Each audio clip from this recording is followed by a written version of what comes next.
నమస్తే. నేను మీ అశ్విని కుమార్. బుధవారం నాడు లోక్సభలో వక్ఫ్ అమెండ్మెంట్ బిల్లు పాస్ అయింది. లోక్సభ చరిత్రలోనే దాదాపు 15 గంటల పైన దీని గురించి చర్చ జరిగింది. అట్లాగే మణిపూర్ ఇష్యూ కూడా లోక్సభలో కొద్దిసేపు డిబేట్ జరిగింది. ఈ రెండు జరుగుతున్నప్పుడు ప్రధాన ప్రతిపక్ష నాయకుడు రాహుల్ గాంధీ ఎప్పుడు వీటి గురించి మాట్లాడే వ్యక్తి కరెక్ట్గా డిబేట్ టైంలో లోక్సభలో మనకి ఎక్కడా కనిపించలేదు. ఆ తర్వాత కూడా ఇంకా చూడాలి. ఓటింగ్లో అబ్స్ట్రైన్ అనేది అయితే రాహుల్ గాంధీ పేరు వినబడుతుంది. అబ్స్ట్రైన్ అయిన వాళ్ళల్లో అదైతే మనం వేచి చూద్దాం. ఇంతకింత అర్జెంటుగా బీజేపీ లేదా ఎన్డీఏ ప్రభుత్వం అర్ధరాత్రి వరకు 15 గంటల పాటు లోక్సభలో ఈ వక్ఫ్ అమెండ్మెంట్ బిల్లు మీద డిబేటు, అట్లాగే లోక్సభలో ఈ బిల్లును పాస్ చేయటం ఎందుకింత కంటిన్యూగా ఇట్లా లోక్సభను నడిపారు, ఎందుకంత అర్జెంటుగా దీన్ని తీసుకొచ్చారనేది అయితే రాబోయే రోజుల్లో ఇంకొక ముఖ్యంగా చెప్పాలంటే ఎన్డీఏ భాషలో మోడీ మాస్టర్ స్ట్రోక్ ఒకటి ఉండబోతోందని తెలుస్తోంది. అందుకే ఆ బిల్లుని బుధవారం అర్ధరాత్రి అట్లాగే తెల్లారితే గురువారం వరకు వేచి చూసి ఆ బిల్లుని పాస్ చేశారు ఆగమేఘాల మీద అన్నదైతే మనకి ఎన్డీఏ వర్గాల నుంచే వినబడుతోంది. బిల్లు మీద డిబేట్లో అన్ని పార్టీలకి అవకాశం ఇచ్చారు. ప్రతిపక్ష పార్టీలన్నీ మాట్లాడినాయి. దానికి మళ్ళీ మంత్రులు సమాధానం ఇచ్చారు, కేంద్ర మంత్రులు సమాధానం ఇచ్చారు. ఓటింగ్ అంతా కూడా చాలా పీస్ఫుల్గా నడిచింది. సో దీన్ని బట్టి అర్థమవుతుంది డెమోక్రసీ అంతా కూడా భారతదేశంలో డెమోక్రసీ హెల్దీగానే ఉందని. ప్రతిపక్ష నాయకుడు ఆరోపించినట్టుగా డెమోక్రసీని మర్డర్ చేస్తోంది ఎన్డీఏ ప్రభుత్వం. ఇలాంటి వాటన్నిటికీ కూడా బుధవారం నాడు లోక్సభ ఈ వక్ఫ్ అమెండ్మెంట్ బిల్లు మీద నడిచిన తీరు ఇదంతా కూడా ఓటింగ్ దాకా ఒక ఉదాహరణ అని చెప్పచ్చు. భారతదేశంలో డెమోక్రసీకి వచ్చిన ఇబ్బంది ఏం లేదు, సేఫ్గానే ఉందని. ఈ వక్ఫ్ అమెండ్మెంట్ బిల్లు గురించి చాలామంది చాలా మాట్లాడారు. కీ మూడు చేంజెస్ ఉన్నాయి. ఆ మూడు కూడా చాలా ముఖ్యమైనవి. అందులో సెక్షన్ 40 గురించి అయితే అందరికీ తెలిసిందే. ఆ సెక్షన్ 40ని మార్చింది ఎన్డీఏ ప్రభుత్వం, అమెండ్మెంట్ తీసుకొచ్చింది. గవర్నమెంట్ ల్యాండ్ని ఇంకెక్కడా కూడా వక్ఫ్ కింద డిక్లేర్ చేయడానికి లేదు. ట్రైబల్ జోన్స్, రెండోది ట్రైబల్ జోన్స్లో ఉన్నవన్నీ కూడా వక్ఫ్ బోర్డుకి కింద డిక్లేర్ చేయడానికి లేదు. ఈ ఆర్కియలాజికల్ సర్వే ఏఎస్ఐ ఆ భూములు కూడా అన్నీ కూడా వక్ఫ్ కింద వాళ్ళు తీసుకుంటానికి లేదు. ఈ మూడు అయితే చాలా ఇంపార్టెంట్ విషయాలని చెప్పచ్చు అమెండ్మెంట్స్లో తీసుకొచ్చినవి. ఈ అమెండ్మెంట్స్ రాగానే ప్రతిపక్ష పార్టీలంతా కూడా ముస్లింలకు అన్యాయం జరిగిపోతుందని ఒక పక్క డిబేట్ నడుస్తుంటే, మధ్యప్రదేశ్లో, మహారాష్ట్రలో, అలాగే నిజాముద్దీన్ దర్గా దగ్గర ముస్లింలందరూ రోడ్ల మీదకి వచ్చి ఈ అమెండ్మెంట్ బిల్ పాస్ అవుతుందని గట్టి నమ్మకంతో, అప్పటికి ఇంకా ఓటింగ్ జరగలేదు, స్వీట్స్ పంచారు, క్రాకర్స్, ఫైర్ వర్క్స్ ఇవన్నీ కూడా చూసాం మనం. ఒక 5-6 రాష్ట్రాల్లో ముస్లింలు బయటకు వచ్చి అమెండ్మెంట్ బిల్కి మద్దతు ఇవ్వటం. దీన్ని బట్టి అర్థమవుతుంది అమెండ్మెంట్ బిల్ అనేది ముస్లింలకు కావాలి, రాజకీయ నాయకులకు కాదు. అందుకే ఏఎంఐఎం చీఫ్ ఓవైసీ అయితే గతంలో సిటిజన్షిప్ది అమెండ్మెంట్ యాక్ట్ దాని గురించి వస్తున్నప్పుడు ఆయన లోక్సభలో ఆ బిల్ చింపేయటం చూసాము. మళ్ళీ వక్ఫ్ అమెండ్మెంట్ బిల్ పాస్ అవుతుందని ఆయన ఖచ్చితంగా తెలుసు. ముస్లింలందరూ తనకు చేజారిపోతున్నారు అన్నది కూడా తెలుసు చాలా వరకు. అందుకే ఆ బిల్లుని కూడా చాలా ఆవేశాల్లో చింపేశారు లోక్సభలో. చాలా కారణాలు ఉన్నాయి వక్ఫ్ అమెండ్మెంట్స్కి తీసుకురావటానికి. 9,40,000 ఎకరాలు 2006లో 4,90,000 ఎకరాలు ఉన్నప్పుడే వాళ్ళ ఆదాయం అంతా 9 కోట్ల దాకా అట్లా చూపించిన వాళ్ళు, 163 కోట్ల వరకు చూపించిన వాళ్ళు 2013-14లో 9 లక్షల ఎకరాలు ఉన్నప్పుడు కేవలం 1,90,00,000 అట్లా చూపించారు వాళ్ళ ఆదాయం. ఈ అకౌంటబిలిటీ ఉండాలి వక్ఫ్ భూములన్నిటికీ కూడా అన్నదే తీసుకొచ్చిందే మోడీ ప్రభుత్వం ఈ అమెండ్మెంట్ బిల్లో. అంతేకాకుండా అవన్నీ కూడా చారిటబుల్ స్కూల్స్కి, కాలేజెస్కి, హాస్పిటల్స్కి, చారిటబుల్ సర్వీసెస్కి, పేద ముస్లిం మహిళలకి వీళ్ళందరికీ కూడా వాడాల్సిన ధనాన్ని లేదా ఆ ట్రస్ట్కి వచ్చిన ఫండ్స్ని వీటన్నిటిని పూర్తిగా డైవర్ట్ అయిపోయినాయి. ప్రస్తుతం వక్ఫ్ ల్యాండ్ కొన్న దాని మీద లీజుకి ఇస్తేనే కొన్ని వేల కోట్లు సంవత్సరానికి వస్తుంది. కానీ వాళ్ళు చూపిస్తున్నది కేవలం 100 కోట్లు లేదా 10 కోట్లు. ఇట్లా ఈ మధ్యలో జరిగింది ఏంటి? ఈ ధనమంతా ఇటు డైవర్ట్ అయింది. ఎక్కడ కాలేజీలు కట్టలేదు, హాస్పిటల్ ఏమీ కట్టలేదని జమ్మూ కాశ్మీర్కి సంబంధించిన ఇండిపెండెంట్ ఎంపీఏ చాలా ఆవేశంగా మాట్లాడారు కాంగ్రెస్ పార్టీ మీద.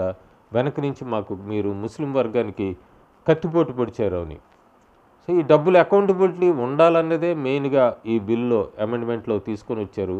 అట్లాగే గవర్నమెంట్ భూములు ఇక్కడి నుంచి వక్ఫ్కి చెల్లవన్నది, ఎవరైనా అక్రమంగా మీ భూములు లాక్కుంటే కనుక కోర్టుకు వెళ్ళొచ్చు అన్నది, ఇవన్నీ కూడా కొన్ని అమెండ్మెంట్స్ తీసుకొచ్చారు. ఓటింగ్లో 288, 232, 232 ఎగెనిస్ట్గా ఈ వక్ఫ్ అమెండ్మెంట్ బిల్లుకి తీసుకొచ్చారంటే ఆ 232 మంది ఎంపీలు నిజంగా ముస్లింలు కేవలం ఓటు బ్యాంకుగా వాడుకుంటున్న వాళ్ళే. ముస్లింల మీద ప్రేమ లేదు, వాళ్ళకి ఓన్లీ ఓట్ బ్యాంక్ అన్నది అర్థమవుతుంది. ఎందుకంటే ఈ వక్ఫ్ అమెండ్మెంట్ బిల్ ముస్లింలకి చాలా మేలు చేసేదే. దాన్ని పక్కన పెట్టి వీళ్ళ ఓటు బ్యాంక్ మిస్ అవుతుందని ఎగెనిస్ట్గా వెళ్ళి 232 మంది ఓటేశారంటే ఇది దేశ ప్రజలందరూ గమనించాలి. ఒక ముస్లిం వర్గీయులే కాదు, అందరూ గమనించాల్సింది ఈ రాజకీయ పార్టీలు ఏ కమ్యూనిటీని ఎలా ఓటు బ్యాంక్గా వాడుకుంటున్నాయని. చాలామంది అడుగుతున్నారు ఇంకా ఏమేమి వస్తుంది, లేదా మనం ఎన్డీఏ మోడీ 3లో ఉన్నాం. 60-70 సంవత్సరాల నుంచి పెండింగ్లోని ఇష్యూస్ అన్నీ కూడా ఒక్కొక్కటి చాలా సున్నితమైన అంశాలను కూడా నెమ్మదిగా సాల్వ్ చేసుకుంటూ వస్తుంది మోడీ ప్రభుత్వం. ఆర్టికల్ 370 వచ్చినప్పుడు కూడా తీసేస్తున్నారు అన్నప్పుడు చాలా గొడవలు చేయడానికి ప్రయత్నించారు. స్మూత్గా 70 సంవత్సరాల తర్వాత ఆర్టికల్ 370 రిమూవ్ అయింది. ట్రిపుల్ తలాక్, దీని మీద కూడా చాలా గొడవలు చేశారు ఆ కమ్యూనిటీకి. ప్రతిపక్ష పార్టీలు కూడా వాళ్ళని రెచ్చగొట్టినాయి.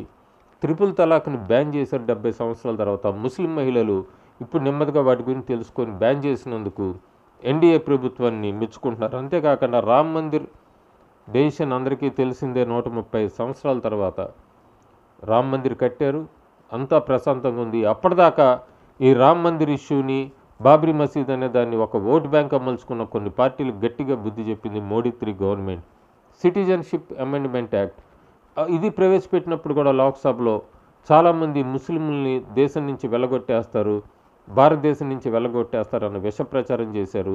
చాలా స్మూత్గా బిల్ పాస్ అయింది. 64 సంవత్సరాల తర్వాత ముస్లింలందరూ సేఫ్గా ఉన్నారు భారతదేశంలో. ఎవరి మీద ఎక్కడ ఏం జరగలేదు, ఒక్కళ్ళు కూడా దేశం విడిచి వెళ్ళలేదు.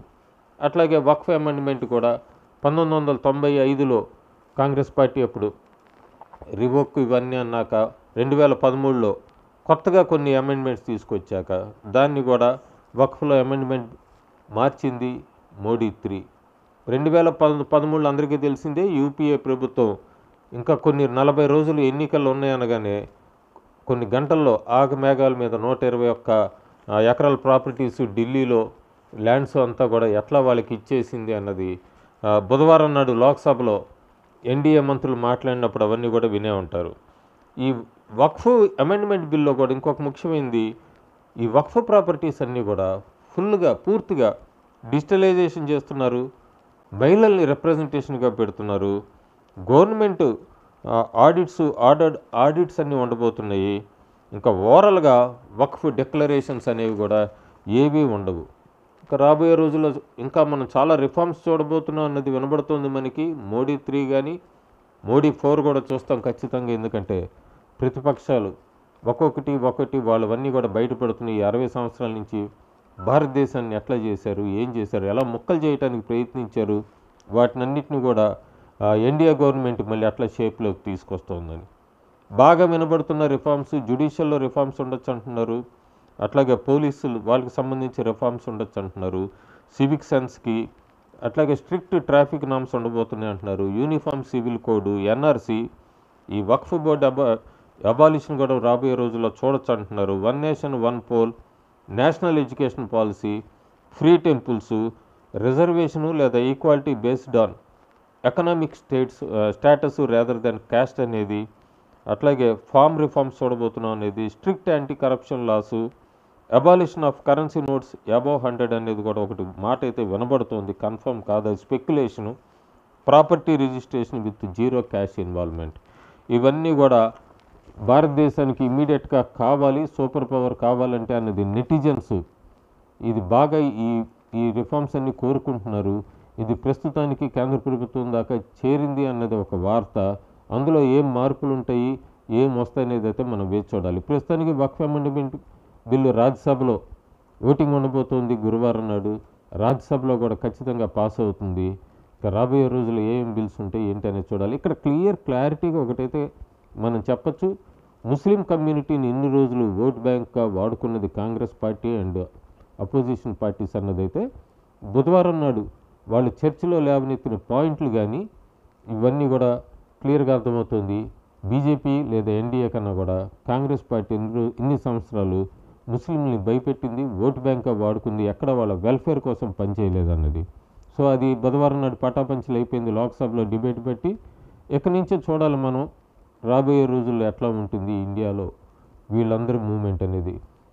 మహారాష్ట్ర, వెస్ట్ బెంగాలు, కేరళ ముఖ్యంగా ఎక్కడైతే డెమోగ్రఫీలో మార్పులు చాలా రాబోతున్నాయి. మనం కేరళలో కూడా క్రిస్టియన్స్ ముందుకు వచ్చి వక్ఫ్ అమెండ్మెంట్ బిల్కి మద్దతు తెలపండి అంటూ వాళ్ళ ఎంపీలను కోరినా కూడా కాంగ్రెస్ వాళ్ళందరూ వాళ్ళకి అగెనిస్ట్గా వేశారు. అట్లాగే కేరళ అసెంబ్లీలో కూడా వక్ఫ్ అమెండ్మెంట్ బిల్లుకి వ్యతిరేకంగా వాళ్ళు రెజల్యూషన్ పాస్ చేశారు. సో ఇప్పుడు క్రిస్టియన్స్ ప్లస్ హిందూస్ అనే ఒక పోలరైజేషన్ ఆర్ మొబిలైజేషన్ మనం కేరళలో చూడబోతున్నామా? అట్లాగే తమిళనాడులో డిఎంకే ప్రభుత్వం ఈ వక్ఫ్ అమెండ్మెంట్ బిల్లు మీద కోర్టుని అప్రోచ్ అవబోతోంది. అవ్వచ్చు అని క్లియర్గానే కేంద్ర హోంమంత్రి అమిత్ షా చెప్పారు. ఎవరికైనా అభ్యంతరాలు ఉంటే డిఎంకే తమిళనాడులో ఎలక్షన్లు ఉండబోతున్నాయి కాబట్టి వాళ్ళు కూడా ఎక్కడ ఓటు బ్యాంక్ మిస్ అవ్వకుండా వాళ్ళు గురువారం నాడు డిఎంకే పార్టీ హైకోర్టుని అప్రోచ్ అవబోతుంది. సో కోర్టు తీర్పు ఎలా ఉంటుందనేది అయితే మనం చూడాలి. వెస్ట్ బెంగాల్లో అయితే ఈ వక్ఫ్ అమెండ్మెంట్ బిల్లు పాస్ అయినందుకు సంబరాలు చేసుకున్నారు. సో దేశం మొత్తం కూడా ప్రశాంతంగానే ఉంది. ఇప్పుడిప్పుడే అర్థమవుతుంది అందరికీ ఏ పార్టీ ఎలాంటిది అనేది అంతా. Thank you.